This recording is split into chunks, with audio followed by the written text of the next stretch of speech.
Bienvenue, c'est un plaisir de vous retrouver. Alors, le secteur privé est une source importante de croissance économique. Le paradigme du développement a évolué vers l'investissement privé et au cours des dernières années, ce secteur a été largement reconnu comme un acteur essentiel du développement partout dans le monde. Les attentes sont telles qu'il est dorénavant au centre des stratégies de développement, contribuant ainsi au développement économique global. Au Gabon, à l'heure de la transition, quel serait l'apport des PMI, PME et même les TPE? Certains parlent de l'appropriation de l'économie du Gabon par le leadership étatique patriotique. Qu'est-ce que cela veut dire? Par quoi cela passe? Nous allons décortiquer tout cela tout à l'heure avec notre invité sur le plateau, Thierry Ngomo. Vous êtes vice-président de l'organisation patronale gabonaise. Bienvenue. Avec vous, on va parler de ce leadership patriotique dans l'économie. Qu'est-ce que cela implique? Mais déjà, nous présenter l'OPG, c'est quoi concrètement? Alors, l'OPG, c'est l'organisation patronale gabonaise qui a été créée dans les années 2010-2011 à la suite d'une visite que l'ancien chef de l'État avait eu à faire à Port-Gentil, où il avait réclamé que les entreprises gabonaises soient plus engagées dans l'économie du pays. Et donc l'OPG s'est donc constitué. Et ils ont commencé à Port-Gentil, et puis ils sont venus s'étoffer à Libreville. Et l'OPG avait l'ambition, plutôt l'ambition d'être national. Par conséquent, on a donc effectivement des entreprises qui se retrouvent dans le Haut-Ogooué, d'autres un peu dans le Walentème, mais la majorité des entreprises se retrouvent à Libreville et à Port-Gentil. Le président de l'OPG, c'est le docteur Yégué Emmanuel, qui est un médecin praticien et qui a une clinique à Port-Gentil. Et c'est lui qui est président de cette organisation jusqu'à présent. D'accord. Donc, dans l'OPG, il y a des entreprises nationales, mais on sait qu'il y a la FEG, également la Fédération des entreprises gabonaises. C'est quoi la différence entre les deux organisations? Alors, la FEG, il faut savoir que c'est une transformation de la CPG. Okay? Effectivement, et l'OPG et la CPG avaient des discours très différents. L'OPG estime qu'il faut absolument que les Gabonais se réapproprient l'économie. Il faut absolument que, pour faire une économie, il faille compter d'abord sur les nationaux. Et par conséquent, il fallait donner la part belle aux nationaux. Et il y avait donc un discours, on va dire, patriotique nationaliste. Il faut également savoir que l'OPG était constitué, grosso modo, des PME, petites entreprises. Bon, alors que la CPG, qui est aujourd'hui devenue la FEG, c'était plutôt les grosses structures. Et même si dans la démarche de la FEG, ils veulent intégrer les petites entreprises, on se rend bien compte que dans la démarche, dans même la représentativité, les entreprises, les moyennes et les petites, ne se sentent pas tellement prises en compte dans les problématiques qui sont portées par la FEG.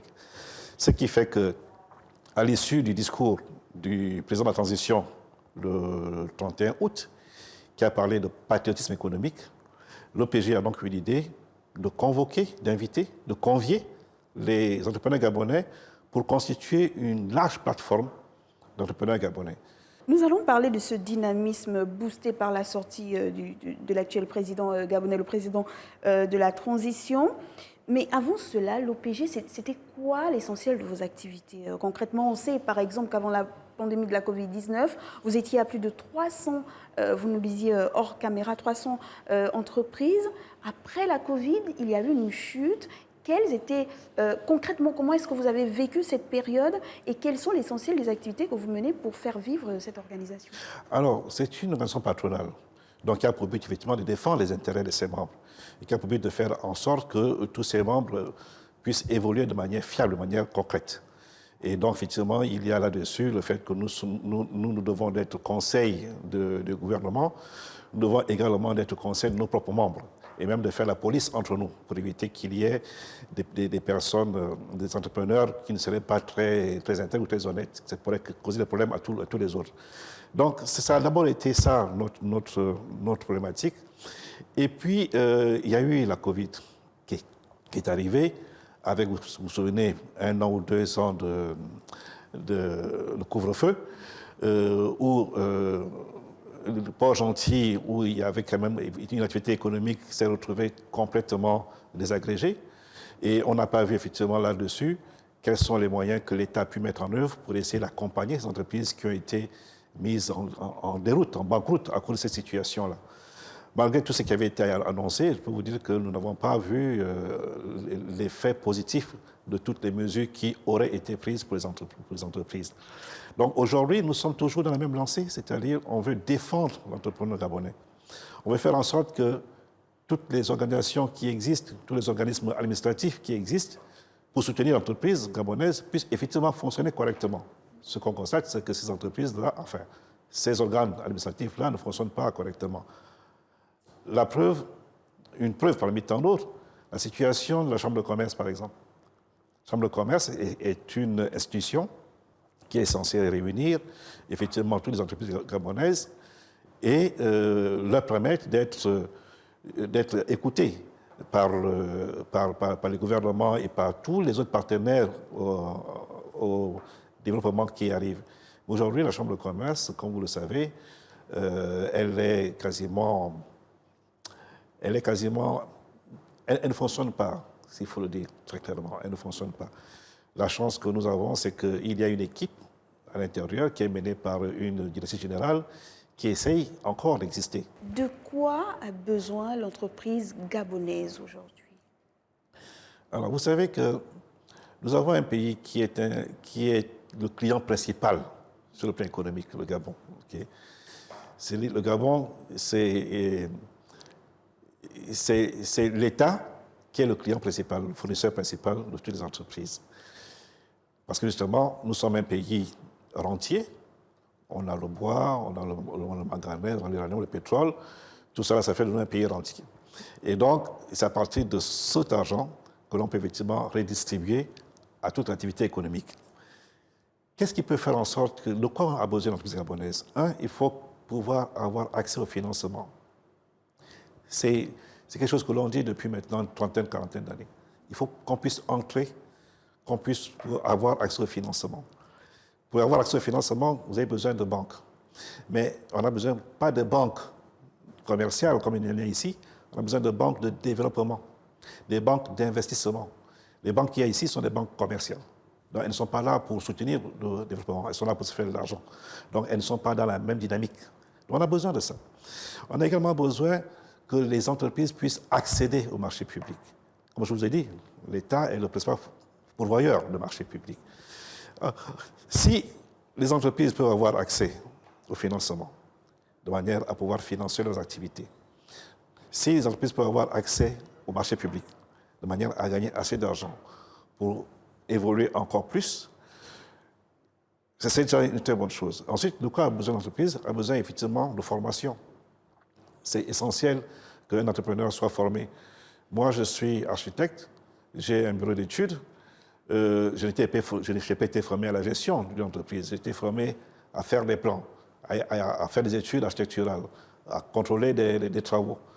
Mais lorsque je deviens gérant d'une entreprise, je n'ai pas forcément les outils nécessaires pour gérer une entreprise. Et si je n'ai pas, moi, les moyens d'aller payer un gestionnaire qui viendra faire cela à ma place, je suis obligé d'être au four et au moulin. On n'est pas préparé à ça, mais on peut effectivement trouver les moyens d'encadrer des entrepreneurs pour que, quand même, au minima, ils puissent gérer convenablement leur entreprise. Il y a également le fait que quand vous êtes chef d'entreprise, quand vous êtes gérant, la comptabilité, vous ne pouvez pas faire l'impasse là-dessus. Or, vous n'êtes pas comptable. Il faut bien trouver un moyen de faire votre comptabilité. Il y a également le fait que vous n'êtes pas formé à la ressource humaine. Or, vous gérez les personnes. Il faut une formation pour ça.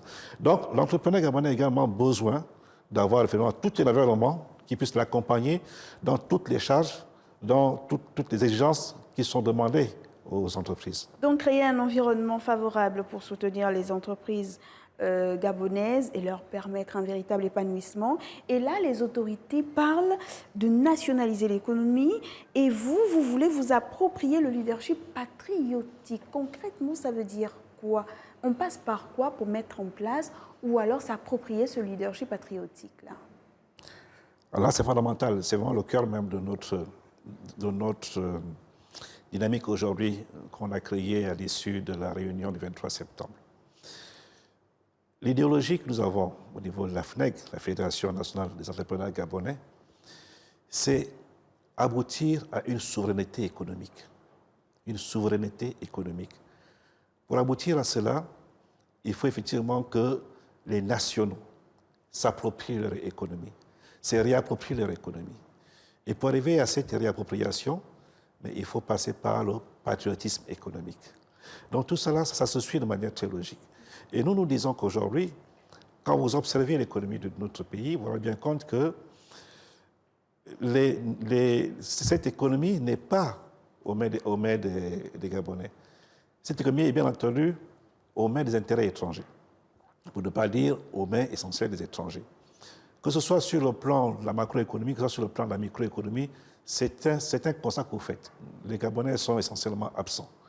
Je me suis amusé un jour à frapper sur Internet « homme d'affaires gabonais ». Mais j'ai été effaré par ce que j'ai vu. Je ne vais pas citer ce que j'ai vu, mais ce que j'ai pu voir, c'est que les premières personnes qui apparaissaient, c'était les hauts cadres de la République, les hauts fonctionnaires, qui étaient censés être des hommes d'affaires gabonais. Les seuls qui, effectivement, me paraissaient corrects, ça a été, là je peux citer, M. Yima, pour tout ce qui est de la finance, et puis M. Kerangal, franco-gabonais, pour tout ce qui a d'import-export, services, etc. Mais c'est pour dire quoi? C'est pour dire qu'en fait, en réalité, lorsqu'on parle d'économie, les Gabonais sont absents. Les Gabonais sont absents. Monsieur Yema est peut-être l'arbre qui cache la forêt, mais les Gabonais sont absents. Et ça, ce n'est pas acceptable. Ce n'est pas acceptable. On ne peut pas penser qu'en plus d'un demi-siècle d'existence, depuis les indépendances, un pays aussi riche que le nôtre, qui a tout ce qu'il faut pour nourrir 2 millions de personnes, nous en soyons encore à ce qu'il n'y ait pas d'hommes d'affaires connus, comme on en voit au Cameroun, mais c'est comme de la on en voit au faute de Nigeria. qui, monsieur Thierry Ngomo, l'absence des Gabonais dans le monde entrepreneurial gabonais? Je vais répondre brutalement. Parce que moi qui suis dans les affaires, dès que j'ai fini mes études, je n'ai pas voulu être fonctionnaire, j'ai voulu rien que faire des affaires. J'ai assisté à beaucoup de conférences, j'ai assisté à beaucoup de séminaires, j'ai assisté à beaucoup de rencontres organisées par les PME, PMI, enfin le ministère. J'ai vu comment tout ça évoluait. Je me suis rendu compte d'une chose. Je me suis demandé, mais pourquoi ce pays, aussi riche qu'il est, arrive à enrichir tout le monde sauf les Gabonais? C'est un fait que j'ai constaté. Comment est-ce possible? Pourquoi les rares personnes ou entrepreneurs, entre guillemets, gabonais qu'on voit qui auraient réussi, sont souvent rattachés au pouvoir en place? Pourquoi? Je me suis rendu compte, madame, d'une chose. Ce ne sont pas les Gabonais qui sont bêtes. C'est que pendant longtemps, nous avons eu un pouvoir qui n'a pas souhaité enrichir les Gabonais, qui n'a pas souhaité avoir affaire à une communauté d'hommes et de femmes d'affaires qui seraient financièrement autonomes et donc qui seraient difficilement influençables. Donc, la conclusion que je tire, c'est qu'en fait, tout a été fait pour éviter que les Gabonais s'enrichissent. Et d'ailleurs, si on remonte dans le passé, vous vous rendez compte qu'avant les indépendances, il y avait quand même une activité économique importante. Il y avait même des personnes richissimes, des personnes gabonaises. Dans le Wallintem, ceux qui exploitaient le café, le bois et le cacao étaient richissimes, ça on le sait. Même dans l'Angounier, il y avait des gens déjà qui faisaient de la distribution alimentaire, etc. Et puis, aux indépendances, on a mis en place des mécanismes comme par exemple la caisse de péréquation qui a cassé tout le système économique de ces gens-là. Mais c'était fait à dessein, parce qu'effectivement, on voulait avoir affaire à des personnes qu'on peut dominer. À un moment donné, il y a eu un sursaut patriotique. On s'est dit, on va quand même essayer de créer des champions nationaux. Je me souviens encore qu'au niveau du plastique, il y avait M. Avera. Je ne sais pas si vous l'avez connu, ce monsieur. M. Avera, il faisait tout ce qui était plastique. Il y avait, pour tout ce qui était la menuiserie bois, monsieur pas Bouma, c'était monsieur Badou, les menuiseries Badou, vous vous souvenez? Voilà. Et puis, il y avait encore d'autres là. Mais il se trouve que ces gens-là, à un moment donné, effectivement, qui avaient le monopole dans le secteur d'activité, ont fini par péricliter parce qu'à un moment donné, ils étaient ingérables pour l'État. Donc un climat assez défavorable. Et là, vous vous dites qu'il faut se réapproprier le leadership patriotique qui passerait par essentiellement quoi, selon vous? Nous pensons qu'il faut des mesures assez radicales. Et une mesure assez efficace, c'est une mesure qui appellerait à ce qui s'est vu en Afrique du Sud, lorsqu'il a fallu effectivement relever le niveau de vie de la communauté noire. Ils ont mis en place une politique qu'ils ont appelée Black Empowerment. C'est la même chose qui s'est faite aux États-Unis pour essayer un peu de rééquilibrer la problématique de la race sur le plan économique. Il faut effectivement qu'au niveau du Gabon, nous ayons effectivement une politique radicale à ce niveau qui va parler du favoritisme national, qui va parler de patriotisme national. Par exemple, j'imagine qu'on peut aisément, à partir de maintenant, réserver des pans économiques entiers aux nationaux, des filières économiques entières aux nationaux.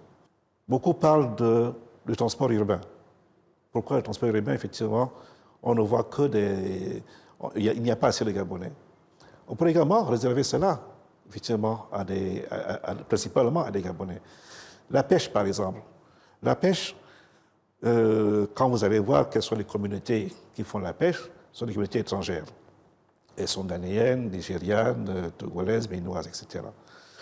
Mais souvent, on dit que ce sont des secteurs, le secteur de la pêche, du transport, de l'agriculture, on dit que parfois ce sont des secteurs qui n'intéressent pas les Gabonais, mais est-ce que c'est de la faute du système en place qui n'aurait pas créé un environnement favorable? C'est peut-être aussi un changement de mentalité qu'il faut, M. Alors, Thierry. même si on le dit, effectivement, vous avez trouvé la solution, c'est le changement de mentalité. On ne peut pas faire autrement que former et compter sur les Gabonais pour cela. Si on se limite à ce constat, pour estimer que les Gabonais ne sont pas intéressés, ou même pire, que les Gabonais ne sont pas capables de le faire, quelle est la solution? Est-ce qu'il faut donc laisser le pays comme ça, là, aux mains donc des intérêts étrangers, et puis ne pas avoir une souveraineté économique? Est-ce que vous vous rendez compte, par exemple, que si on tient compte si on tient compte du fait qu'au Gabon, 80% de l'alimentation est importée, mais il suffit tout simplement qu'aujourd'hui, d'aucuns décident de ne plus importer la nourriture, que nous sommes embêtés au niveau du Gabon. Est-ce qu'on doit être comme ça à la merci des intérêts étrangers? Dit comme ça, Thierry Ngomo, vous qui êtes vice-président de l'organisation patronale gabonaise, on a l'impression, c'est pas une impression, mais ceux qui nous regardent peuvent se dire, est-ce que là, il n'est pas question de xénophobie? Qu'est-ce que vous répondez à cela? Ah oui, c'est un reproche ou une critique qui nous est faite de manière systématique. D'ailleurs, le Gabon, vous avez remarqué que dès qu'on parle d'étrangers, dès qu'on parle de patriotisme, on nous renvoie à la xénophobie. Ce n'est pas le cas. Ce n'est pas le cas. Le Gabon ne peut pas être xénophobe, on ne peut pas se le permettre. On sait pertinemment que nous sommes pas assez nombreux, on a besoin de main-d'œuvre étrangère. Mais lorsqu'on parle de patriotisme économique, cela a tout son sens. En fait, le débat, effectivement, a failli même dans nos rangs dégénérer, parce qu'il y a eu des Gabonais qui se sont sentis écartés, parce qu'ils sont binationaux. Bien. Donc, nous avons arrêté ce débat en disant, écoutez, nous parlons d'économie, on ne va pas faire état des nationalités, mais on va faire état de notre idéologie. Notre idéologie, c'est la souveraineté économique. Notre idéologie, c'est le patriotisme économique. Notre idéologie, c'est nous réapproprier notre économie. Tous ceux qui sont d'accord avec cela, qu'ils soient gabonais de souche autochtone ou d'adoption ou binationaux, ils sont avec nous. Et je pense qu'ainsi, on a réglé cette question. Aujourd'hui, comment appréciez-vous l'apport des entreprises gabonaises dans le dynamique, dans l'économie de notre pays? Je n'ai qu'à regarder un peu quelle est la situation de mon pays. Le Gabon, avec tout l'argent, ou bien tous les avoirs, tous les revenus qu'il a pu générer depuis les indépendances, nous ne sommes pas un pays développé. Nous sommes encore un pays qui avons des problèmes importants sur le plan social, sur le plan économique, sur tous les plans, il y a des problèmes. Pourquoi? Pourtant, le Gabon, c'est un pays qui est alphabétisé à 90%. Pourtant, le Gabon a formé énormément de cadres dans tous les secteurs. Pourquoi 50 ans plus tard, 60 ans plus tard, on en soit encore à ne pas se développer? Ça veut dire quoi? Ça veut dire qu'en fait, l'économie gabonaise, une économie qui est censée faire en sorte qu'un pays se développe, bien entendu sous un leadership politique éclairé. Mais ça veut donc dire qu'en fait, toute l'économie de notre pays sert ailleurs. Pour développer un pays, Madame Okom, il faut pouvoir épargner dans ce pays, investir dans ce pays. Ça se passe comme ça. On épargne parce qu'effectivement, on a une activité économique qui fonctionne très bien, et après, on investit dans le pays. C'est ainsi qu'un pays se développe. Mais si il n'y a pas d'épargne, et si l'investissement qui est fait dans le pays est au minima, parce que le reste va ailleurs, on ne peut pas se développer. C'est exactement comme vous avez un bailleur, un locataire. Un locataire va faire le minimum pour être à l'aise dans la maison que vous lui louez. Mais ce n'est jamais lui qui va refaire les façades, qui va refaire les peintures, qui va faire les grands travaux. Il va toujours faire au minima. C'est ce qui se passe avec, effectivement, nos opérateurs économiques qui sont ici. Il faut un minimum ici au Gabon parce que c'est là, effectivement, qu'ils prennent l'argent, mais ils font le maximum ailleurs. Donc, il faut qu'on évite cela. Il faut qu'on fasse en sorte que la tendance soit inversée. Et pour qu'elle soit inversée, il n'y a pas 36 000 solutions. Il faut compter sur les nationaux. Et aujourd'hui, je ne suis pas d'accord avec ceux qui véhiculent ces clichés, qui veulent que le Gabonais n'a pas la fibre entrepreneuriale, que le Gabonais est paresseux, que le Gabonais ne fait pas bien son travail. Ceux qui véhiculent ce cliché, ce sont ceux que la situation arrange, du fait qu'effectivement, notre pays est, entre guillemets, pillé par des intérêts étrangers. Et que les Gabonais qui véhiculent cela sont complices de ce pillage-là. Je suis pour dire, nous avons des faiblesses, c'est un fait, mais ces faiblesses-là ne doivent pas faire en sorte que pour cela, on soit voué aux orties, qu'on soit rejeté. On ne va pas jeter l'eau et le bébé avec. Donc ce qu'il faut, c'est vraiment faire en sorte que les Gabonais soient capables de s'engager dans leur économie. Ce sera votre mot de la fin à Thierry Ngomo. Je rappelle que vous êtes vice-président de l'organisation patronale gabonaise. Vous nous avez parlé de ce leadership, de l'appropriation de ce leadership patriotique à l'heure de la relance de l'économie. Les entreprises gabonaises doivent prendre leur destin en main, changer de mentalité, mais surtout avoir des autorités qui créent un environnement favorable à leur épanouissement. Le message, il est bien passé. Alors l'objectif est de faire du secteur privé le pilier de la relance économique. Conscient du rôle crucial que joue le secteur privé dans la dynamique du développement, les autorités de transition l'ont annoncé dès leur prise de pouvoir. Les choses doivent être boostées, mais la plus grosse part sera faite par les entreprises gabonaises elles-mêmes qui vont devoir faire preuve, au-delà du patriotisme, comme l'a soutenu Thierry Ngomo, notre invité, faire preuve d'innovation et surtout de détermination, car les challenges et les enjeux sont nombreux. Merci de nous avoir suivis. Restez sur Gabon 24. Je vous dis modestement au revoir.